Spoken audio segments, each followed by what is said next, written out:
What's the deal? It's Kali the One. If you are watching this, man, thank you so much. Please like, subscribe, share, run me up, keep me in the algorithm, get me in the algorithm.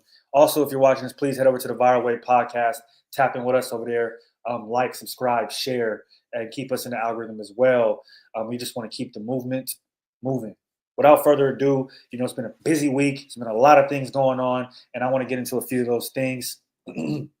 Couple of days ago, a lady went on Fresh and Fit, which is a podcast that started and centered mostly around red pill content and gender wars. So this lady did go up there, being a black lady, and Myron they ended up having some sort of back and forth, and then at that point, she ended up being kicked out, but not without a fight and not without Myron, calling her the N word with the hard ER.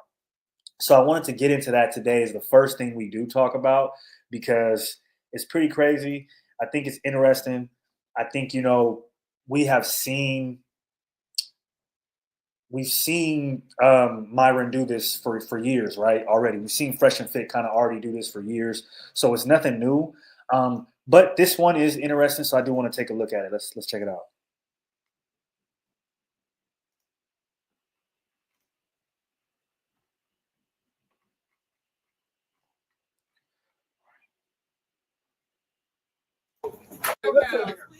I have screenshots of me saying Nazi fucking stuff, man. You're not even black. What the fuck are you doing?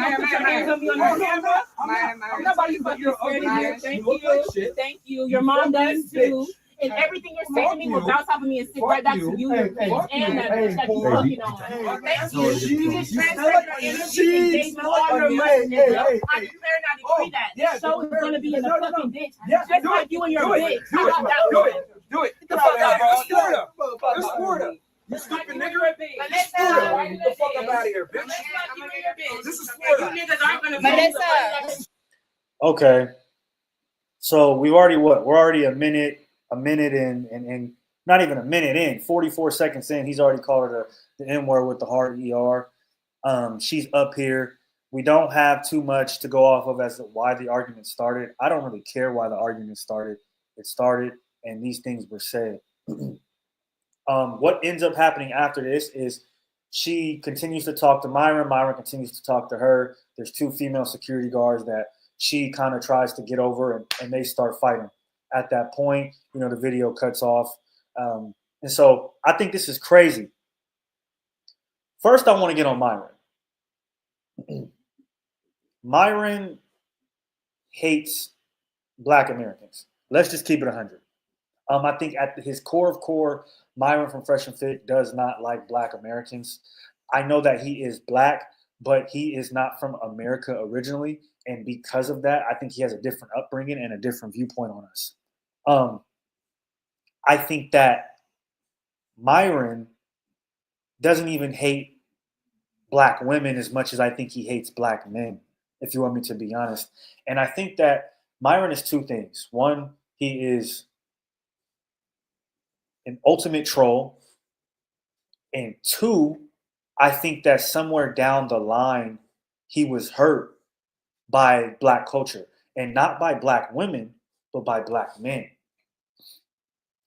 And this is just me and how I'm thinking of it. I feel like Myron is, probably late 20s, 30s. And so he came over to America at a point in time where things are still vulgar. People are still saying that's GAY. People are still saying the F word. A lot of things are not politically incorrect at this point in time. So, and the jokes are flying and it's comedy, whatever it is. We had tougher skin back in the day. I mean, if we want to say that, or do you want to say it was more, discrimination was more allowed, racist jokes were more allowed? You could say that as well. However you feel about it is how you feel about it.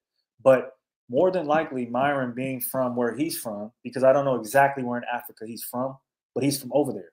So him being where he's from in America, dealing with Black Americans, I can see where it's possible that he grew a disdain for us, mostly Black men, because I feel like at one point in time in his younger years, he probably tried to be accepted by us and it wasn't happening, or he was accepted, but it wasn't fully. You get what I'm saying? So Or he could also be one of those people who are sensitive, which I think that as well when you see his reactions to people like Asian Doll. Whereas he was accepted in the group to a certain degree, but us as Black Americans, we're gonna crack jokes, right? And so I think that is how we show love in a way. Does it make it right? No, and sometimes jokes can be hidden, or can be covering up some sort of hate for that person.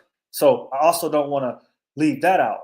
But we like to joke on each other. That's how we show love. So I think that due to that and down the line, he probably was offended by that. More than likely, he was the butt of the joke a lot because him being from somewhere else. Let's just keep it 100.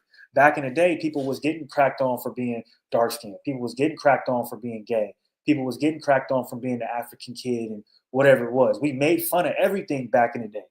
We did. There was nothing off limits. So I'm sure what he was exposed to possibly put a sour taste in his mouth. You know what I mean? Imagine you coming over here and wanting to be a part of this culture, but then this culture not necessarily accepting you.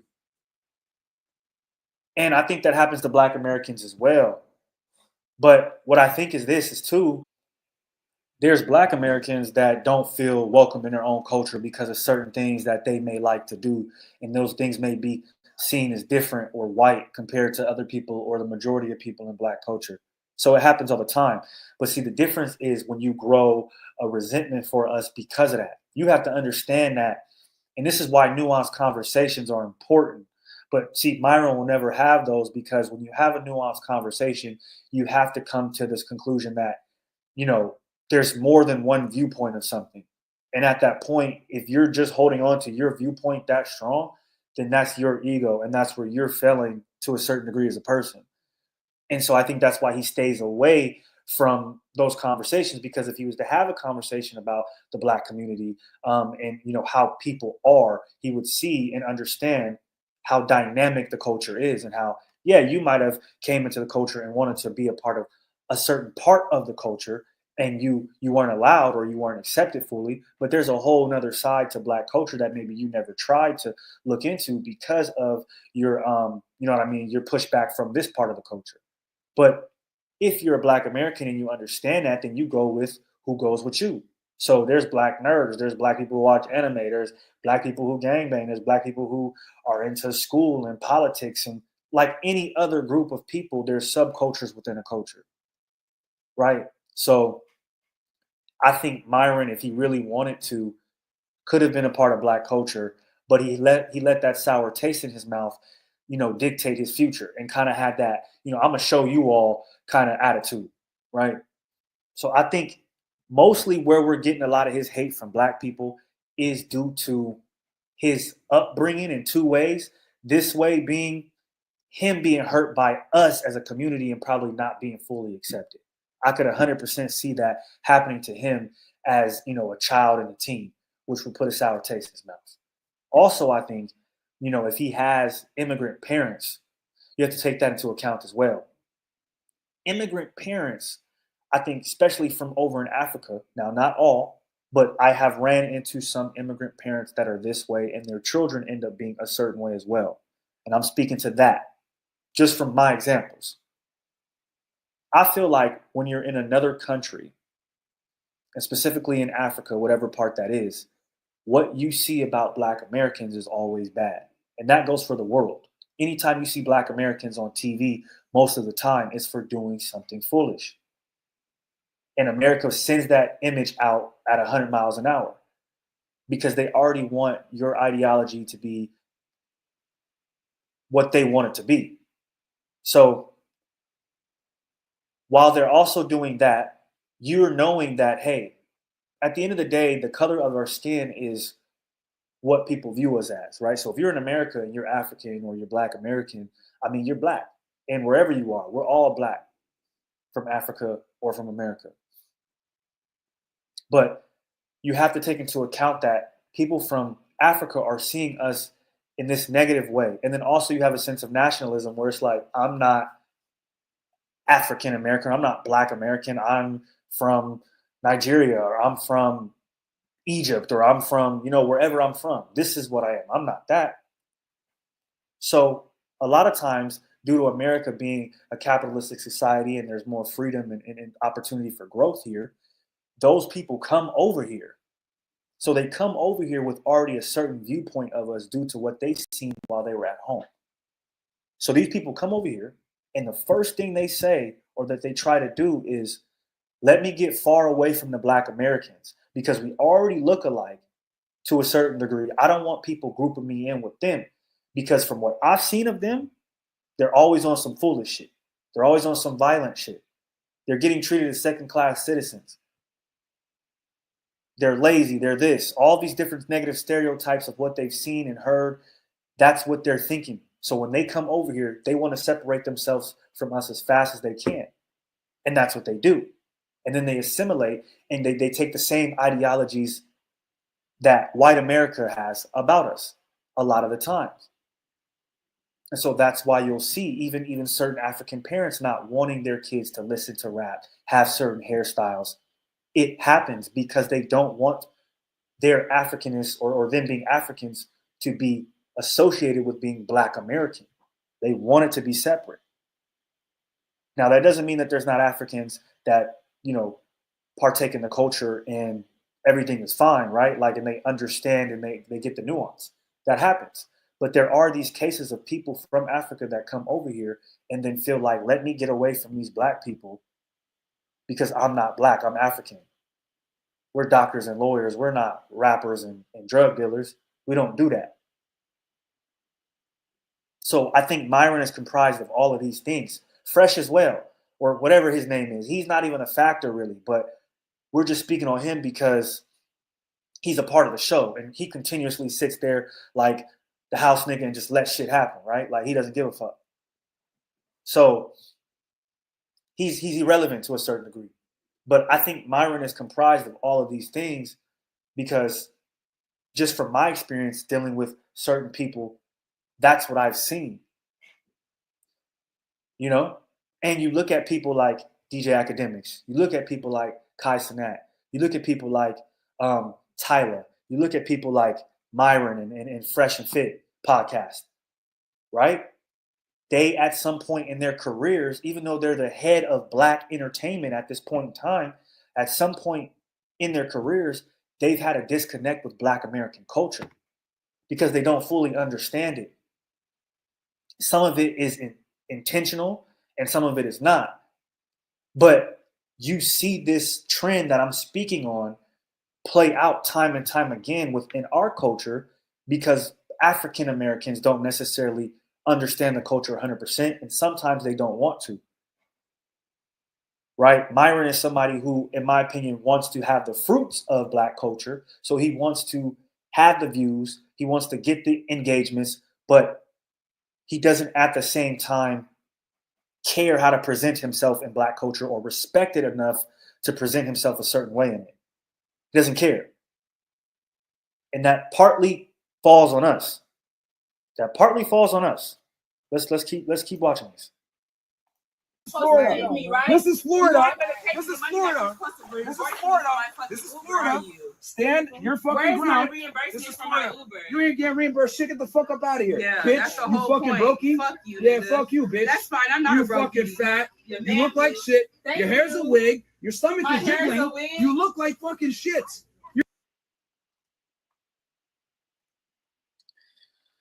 So it continues on and on and on, right? It continues on and on and on. But the reason why, and I want to go back to this, the reason why he, at the same time, is able to do what he's able to do in our culture is because we allow him to do it.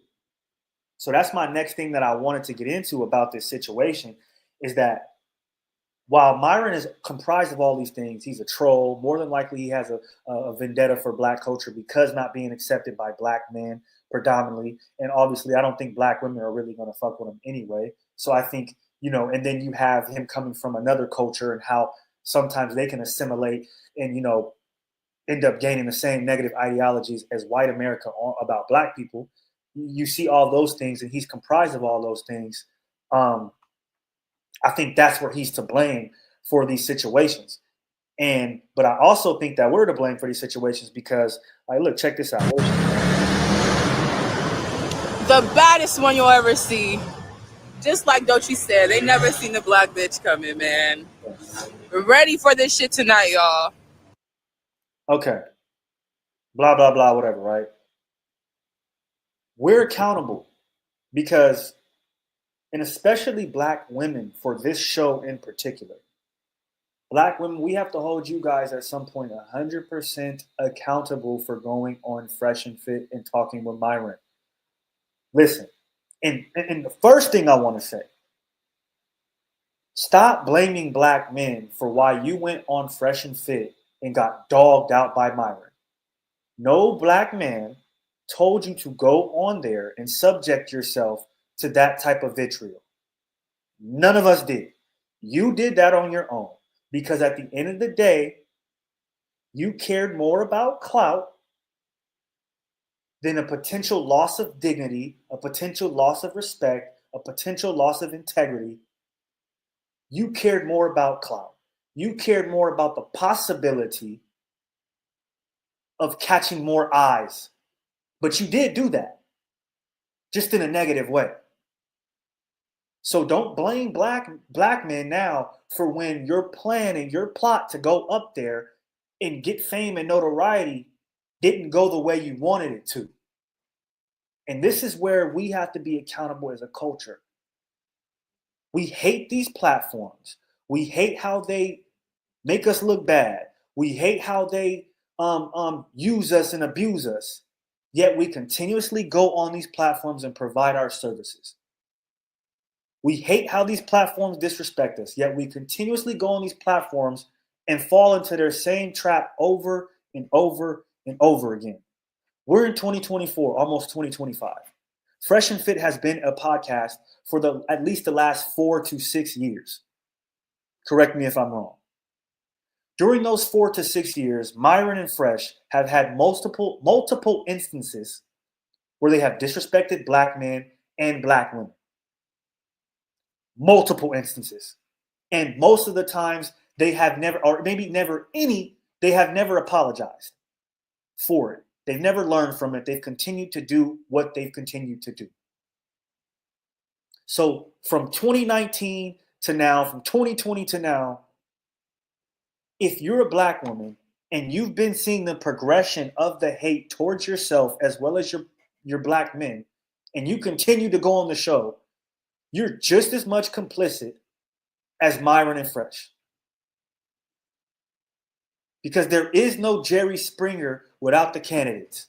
There is no Maury or Steve Wilkos without the candidates. There's no foolery and debauchery if y'all don't take place in it. But y'all continuously do.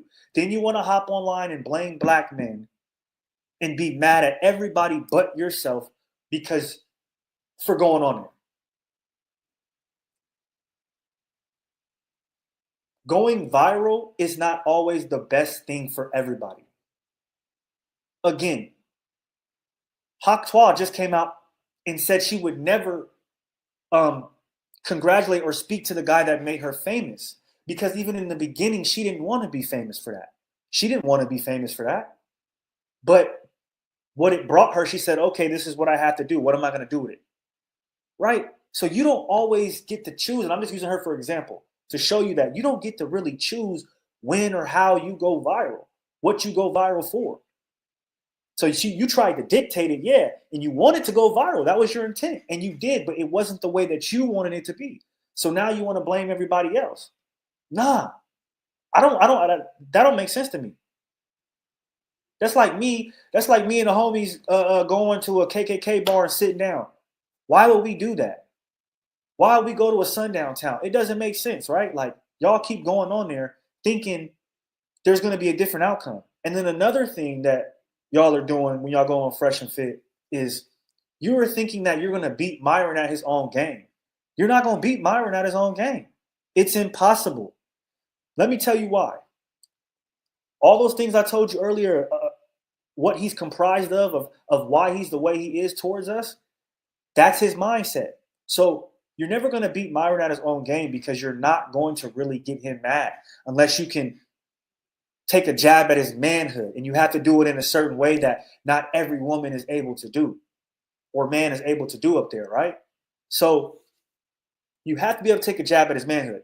Otherwise, he's coming from a position of, I already look at you as less than, right? I'm already looking at you through the gaze of all the negative stereotypes. And this is my platform. This is my building. You're coming up here for me. I don't need you. So why would a lion ever trip over the opinion of sheep? And in this instance, he is the lion because it's his platform, his building, his topics. He's controlling it. And you're the sheep because you're there following the narrative, whatever it is.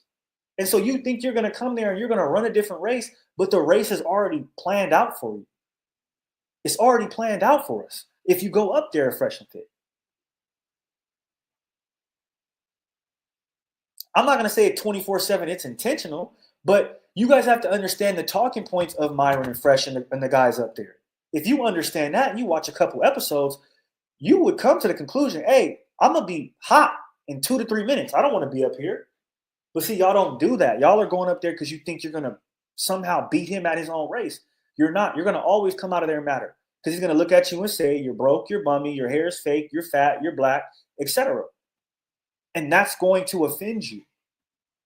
Because, see, to a certain degree, certain stereotypes are true.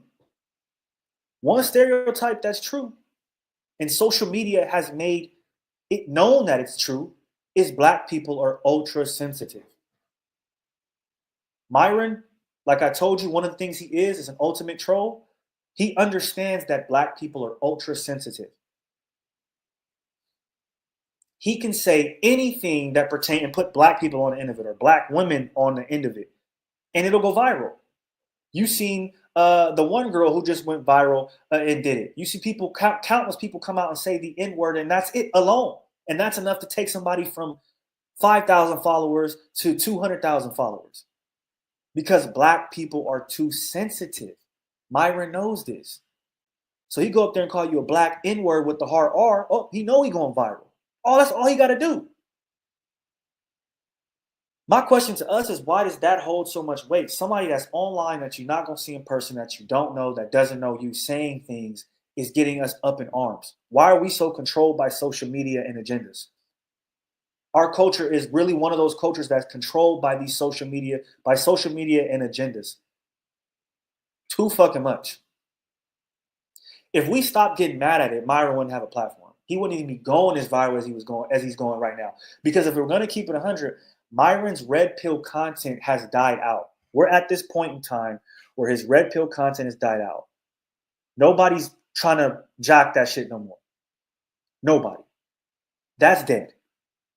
Then he's moved over to the nationalism like Tate and the rest of the red pill people have done, right? They went from talking and screaming at girls and telling girls they not shit to, oh, we love Trump and, we want to close our borders and we want guns and the world's ending, blah, blah, blah, blah, whatever, right? All that stuff, no seed oils. They all go to that's next, right? But that's drying up as well. So he's really, really right now at this point banking on these viral moments, whether it be for, the KKK is smart or black women are in ERs or whatever, the case is. He's banking on these viral moments, point blank period. He's banking on it. So the way that we can take him out is by not reacting to it. It's really that simple. We don't have to keep reacting to it. We don't have to keep giving this shit credibility because it doesn't mean nothing.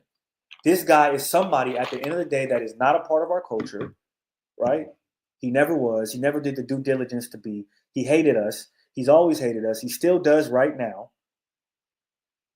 Not only that, he bashes women. If we just speak on it from being a man, he's a mark, right? Because the way he speaks to women, the way he abuses women verbally, the way he uses his power to put women in their place, to me is bitch-like.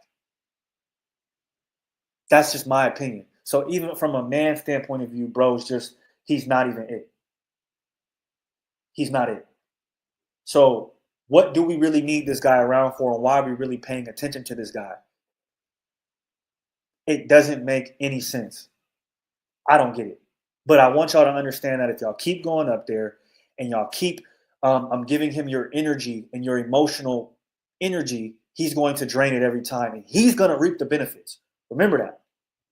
Remember that, because hate goes further than love in social media. And if you understand that and you know how to utilize it, you're going to be better off. Unfortunately, that's just the way it works. That's what the algorithm wants, right? Is negativity. That's what makes it shit move. So you go up there, you give Myron and Fresh and Fit, you give them your emotional energy. They're going to drain you, and they're going to reap the benefits. And all you're going to get is 2,000 motherfuckers or 2,000 bots that are, their TwitCons or their pictures are black people, but they're really white people, and they're going to be telling you racist things. That's all you're going to get out of it. Because go to this girl's page right here.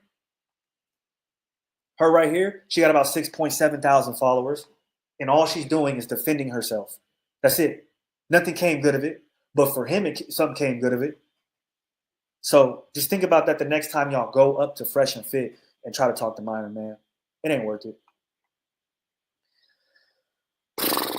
Let's go. Let's move on to the next topic, man.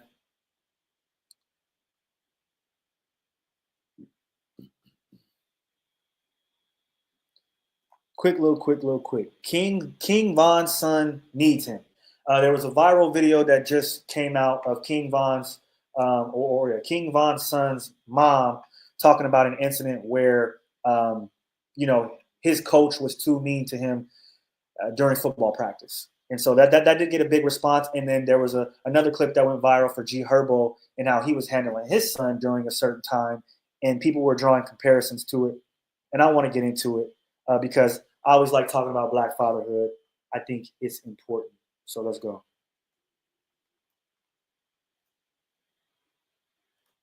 I made the decision to pull my son off the football team. I understand that football is a very rigorous sport. My son is only 5 years old. So of course, he's not there yet. Like, he's not super tough. I guess the coach was giving them water, and the coach made a mistake and squirted water in his eye. I'm not really sure. I just know water was squirted in Davon's eye. And of course, just like a 5-year-old, he began to cry. As he's walking him off the field, he goes, "Stop all that crying if I put you over there with the cheerleaders." And me, I'm instantly in defense mode. And I asked him, I said, "Do you think that was appropriate for you to say to a 5-year-old child?" And he was like, "It ain't no crying in football." Okay. Let's talk about it.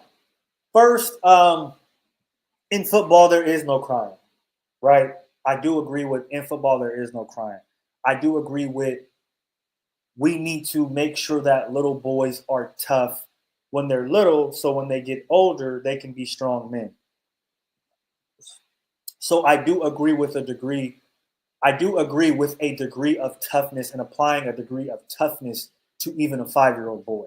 I do, because if you look at the greater picture and the journey that a man is going to have ahead, and the earlier you can prep that boy, whether it be subconsciously, physically, mentally, whatever, you should do it. Now, what I will say is that at 5 years old, telling a kid you better stop that fucking crying before I put you over there with the cheerleaders, I think at 5, it's too young. At 5, it's too young, right? He could have worded it differently. Really, if he would have just took the cuss word out, in my opinion, and just, told him whatever he told him, I think it would have been fine. And you know what? Maybe even not.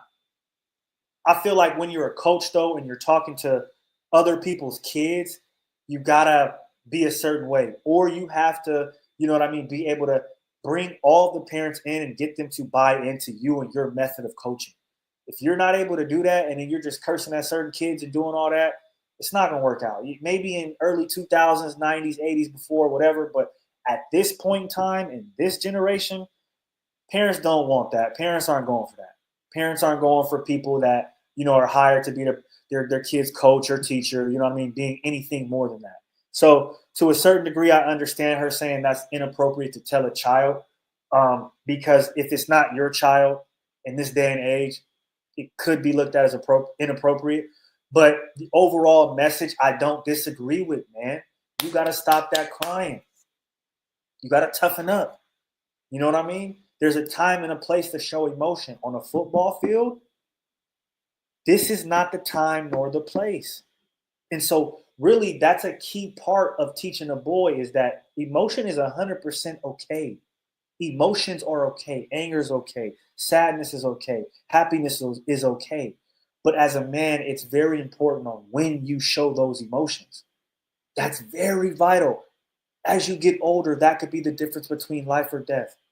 So the overall message is there is no crying on a football field. That's 100% facts. Because when you're a man and if you go pro, nobody's going to care that somebody passed away. Nobody's going to care your girlfriend's mad at you or your sister's mad at you or your best friend. Nobody cares. You got to get to work and you have people to provide for more than likely. So there is no room for tears. This goes whether you got a 9-to-5 or you're a multi-million-dollar man. There's no room for it in the place of business and work. That's what he's telling them. He's not saying don't ever show emotion. Be a stone cold wall. Don't ever show emotion. Don't ever cry. Don't ever. He's not saying that. He's saying right here, this moment, on this field, and every time after when you step on this field, leave that shit at the door. Leave that shit off the field because that's sissy shit. And that's 100% correct. You cannot get mad at him for this. And this is where a father is needed. Because I think a mother, again, being more emotional is going to look at that from just the side of this is inappropriate. This is my child. You're not this child's father. Don't say that. She's not going to necessarily look at the value of, okay, King Von is not around. I don't know if King Von has brothers or cousins or homies that come around and take care of the kid or that they're male role models. I don't know. But assuming they're not, she's not seeing the benefit and the value of having a male figure around that's giving him that masculine energy. Because he's going to need that to get through life and to be able to excel as a man, because we're going to go through some things. So, and this is where women have to take a back seat sometimes and let the man be a man, even if it's the coach, especially if he doesn't have his father in his life. Her being her age, she grew up in our generation and what maybe a generation before us. She knows how older men were with the kids on the football field or the basketball field or, just sports in general, school. It was a no-nonsense type of thing. And that sometimes there were some curse words that were thrown around. There was some mean things that were said, but I think it made us stronger at the end of the day. It made us 100% stronger. So she needs to see the benefit in that, and women have to see the benefit in that. Don't always protect your son from this type of stuff, because this is what you need. You need to bump your head. You need to get a bruise. You need to catch that fade. You can't protect your son from everything, because if you do, when he gets out here, he's not going to be able to defend himself. He's going to be completely surprised. And you don't want that for your son. You just don't want that at all. I'm going to go to G Herbo's example now, because this is what they were trying to compare it to. Let's see. I've been through a lot. I always overcome adversity. It's all like go 2.5. Hey man, family, it's okay, man. You miss your pop-up, it's okay, man. Family first. He cried because I'm talking about his grandfather, but it's okay, man. Family first. You miss your pop-up, it's okay, man. He living through you, son. He here with us every step of the way, And I started 10 years old, now I am 29 years old. Okay, so I don't think it's this video. It's another one. Let me see if I can find it. Hold on.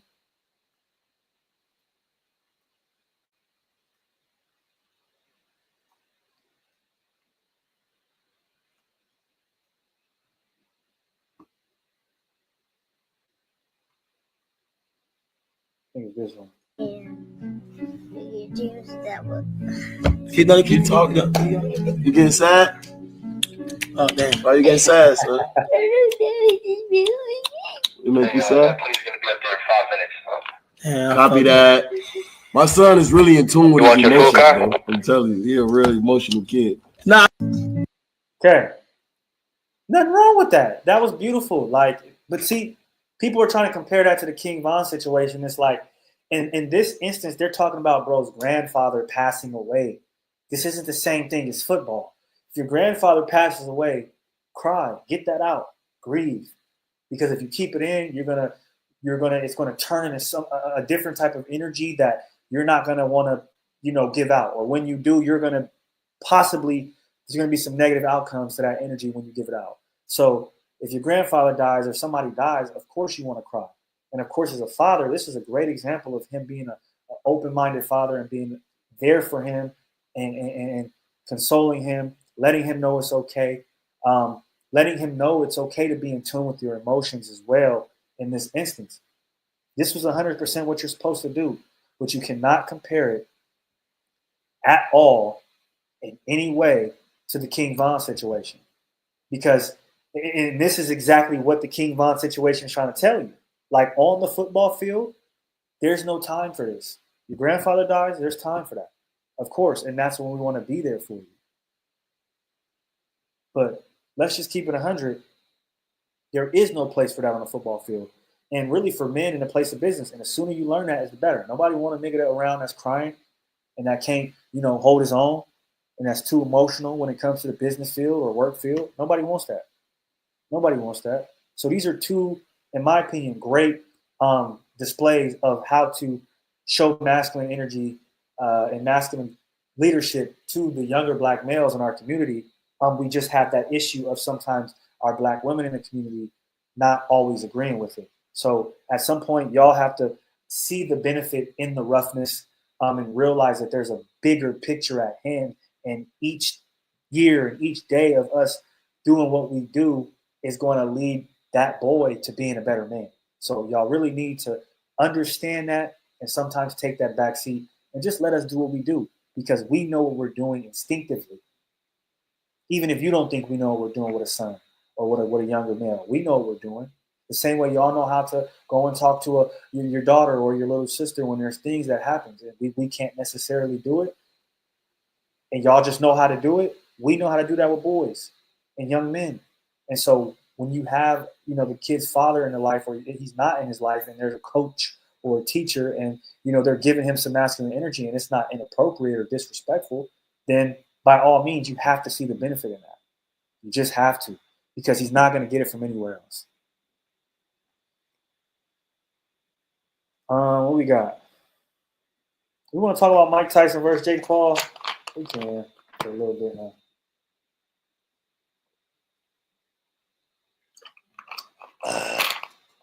We can talk about it.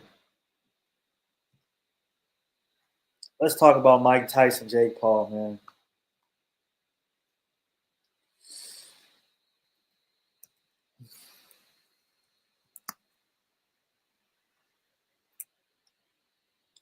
So we know Jake Paul won, right? We know he won. I said this months ago, and you can check this out on the Viral Way podcast, that I thought it was fixed from the beginning. So I thought I had Jake Paul winning. I felt that if it wasn't scripted, Tyson would have won.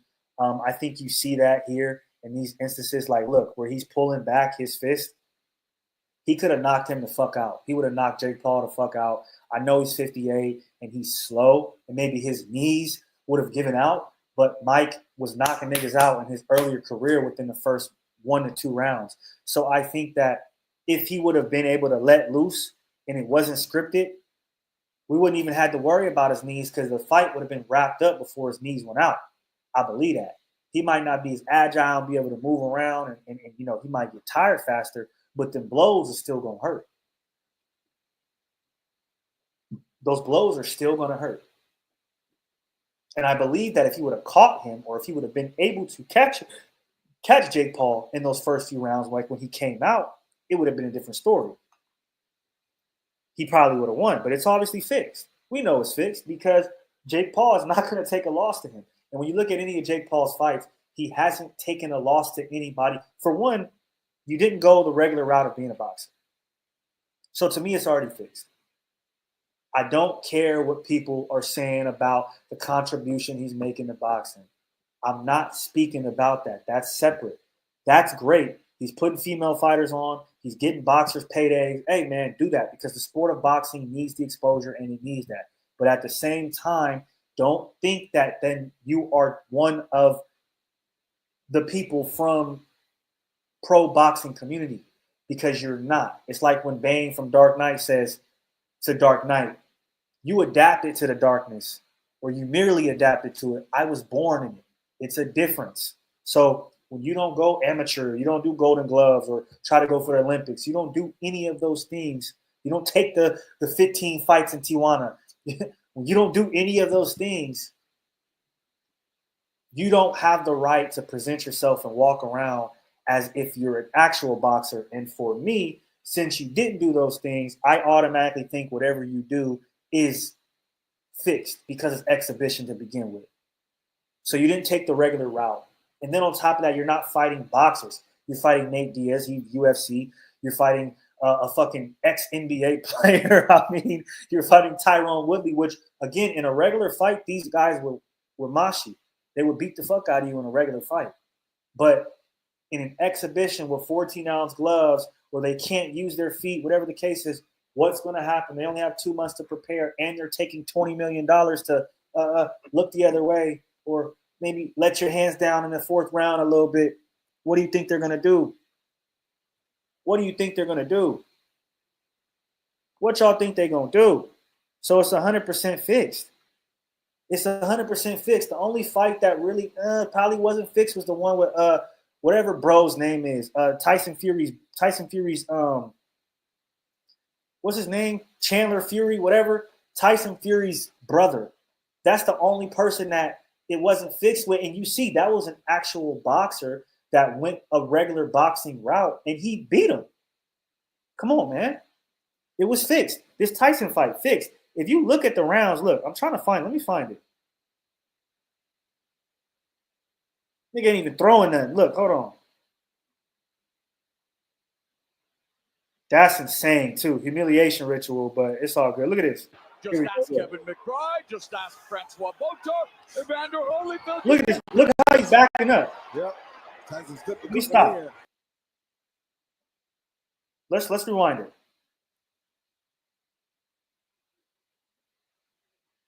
I want to show y'all something. I want to show y'all. Before I started again, Jake Paul, you need more time. He needs more time. I be watching boxing a lot, UFC a lot. He needs more time. You can have, and this is what I'm saying, you can have the money, you can have the production dollars, you can be able to get the best training team and practice. Right here, this is how you know it's fixed. Look at the way he back up. Tyson, just ask Kevin McBride. I'll show you just one. ask Francois Bota. Evander Right here. Holyfield, you get the gist. Yep. Bro turning his whole body. He's turning he's doing this. He can't even see. And then he's turned his whole body this way and he's backing up like this. The nigga is twerking away from Tyson. This is not a real fighter. This is not a real fight. You cannot convince me that this is a real fight. I'm sorry. You just can't. Just based off that, the way he's running away. We didn't see Mayweather run for 10 rounds. He don't run like that. Andre Ward ran sometime. He don't run like that. He don't even know how to run away. It's like, this has got to be fixed. Because in that instance, Tyson would have did that little peekaboo style that he does. He would have ducked in. Come on. Uppercutted him, hit him with a hook. It would have been over with. It would have been over with. So this is definitely staged, man. Come on. This is definitely, come on, bro. Look. Tyson's good one there. And the jab from Jake Paul. It was expected that he would use lateral movement, circle, use the jab, try to wear He's out lucky Mike Tyson's Tyson. knees are weak. And everybody was saying, Oh, that's a right nice hand. shot by Nice Jake Paul. right hand by Paul. That is his most effective punch. Again, he has knocked down or knocked out every opponent he has faced. Even the way he punched to me is just like, the bro is punching with, he's not stepping into it enough. It looks funny to me. Maybe it's just me. Let me look at it again. And everybody was saying, Oh, that's a that nice wasn't shot by nice, Jake Paul. Right hand by Paul. He's That probably is threw that shit over. his most Like, look, he don't look effective like he's punch. stepping Again, into it. knocked Look. down or knocked out every opponent he I has don't know, man. faced. I don't believe it. I don't believe that this was fair and square. I believe it was fake for sure. And I told people, and people, oh, it's Iron Mike, and Mike is never gonna lose, and that's Mike Tyson, bro. Everybody you know that's a celebrity, and most people in general have a price, bro. I don't give a fuck what you say. So y'all put all that faith in Mike Tyson. Mike Tyson went into debt. Remember, he went bankrupt, then he had to come back with the edibles and the Hot Box podcast and all that. He had to come back. So he could use all the money he can get. Not saying he's broke, not saying he's in need for money, but if some money's gonna come around and all I gotta do is go out there for 4 to 6 rounds, 2 minutes, and look like I'm doing something and take 20 mil, I'm gonna do it. It's as simple as that. Y'all gotta understand that. I think even the showing his butt, right? I think even bro showing his ass. Let's go to it because this shit is insane. I think bro even showing his ass is. I think him even showing his ass was part of the illusion of he was going to lose the fight. Like it had to do with fixing it even more. Like look at this old ass nigga right here. Don't even know that this is going on. Doesn't even know he's being recorded. You get what I'm saying? Like let me take this off my screen, but I don't think, or I think that was even a part of it as well. So that's just me. I find it 100% scripted. Shut up, bitch. And what do you think we're going to expect with him? Now Andre Ward is saying that he wants to come out and fight him. And I actually think, a lot of people are saying that that's going to be boring. Let me look that up.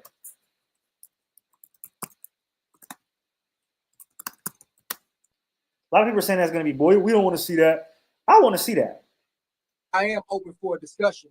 And since you like fighting older guys, I'm an older guy now. And I ain't touched the ring in 7 years, so I think it'll be interesting. I am open for a discussion. And of course, at this point in time, everybody want to pay that. So if I can get you riled up to accept the fight with me, fuck it. I'll go take a 20 million, 30 million, you know what I mean? To go lose. Now, I would like to see this fight personally, because I don't know how old Andre Ward is. Let me see how old he is. Andre Ward is 40 years old. And 40 to damn near the new 35, 30 right now. It's looking like for niggas who is staying in shape. So this would be a good fight. Andre Ward versus Jake Paul will be a good fight. Andre Ward has not been in a ring for 7 years. And right, he's a formidable opponent. Right? Let's check it out. Come on. He's more than he's more than able to be, to be a formidable opponent. My bad, I'm stuttering and shit, trying to search up other things. One thing I'll say is that it might not be the box office draw that other fighters will be, because I think Ward, during his tenure, he had great fights. He's one of my favorite fighters. I'm keeping it 100 with y'all. Ward is probably, if not my favorite boxer, one of them. And so I always watched his fights. I always liked him. However, he was very no nonsense for the most part. He's not super flashy. Keep his head down. He go in there. He trade shots. He's going to get it done. Technical. Really technical.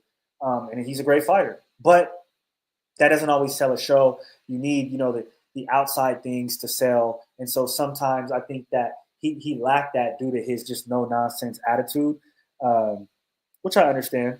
But again, that we need that to sell tickets. I don't know if now at this point in time he would say, hey, you know what? I'm gonna act a little bit more crazy. I'm gonna do more things because I'm out of the. I know it's not as serious. So if he was to do that, then okay, that would be cool. Let's see here. Yeah, the Super 6 World Boxing Classic was crazy. I liked Ward versus Kessler. What else do you have? I don't know. One of my favorite fights was Kovalev. Kovalev 2 was crazy. That was his last fight. We knew that was going to, be it. He was already out of it. But I think that'd be a good fight. All in all, though, I think Jake Paul should have staged. Jake Paul, look at Deontay Wilder, for example. He He became a pro boxer or started at 27, 28. So you have all the money and all the time to become a professional boxer the right way if you want to. And I think it would be cool to see. But if not, I'm not knocking the production. I'm not knocking putting other fighters on. I think that's a great thing. You should continue to do that. So, kudos to you for that. But we all know this fight was staged, and y'all got to do better next time because this shit was full of shit. But if you are watching this, man, again, please like, subscribe. I want to thank you guys for the love, for the hate. It is all support. If you're watching this, also go head over to the Viral Weight Podcast, like, subscribe, share, keep us or help us keep the movement moving, man. I'm gonna get out of here. I don't know where you guys are going, but you got to get the hell up out of here. Peace.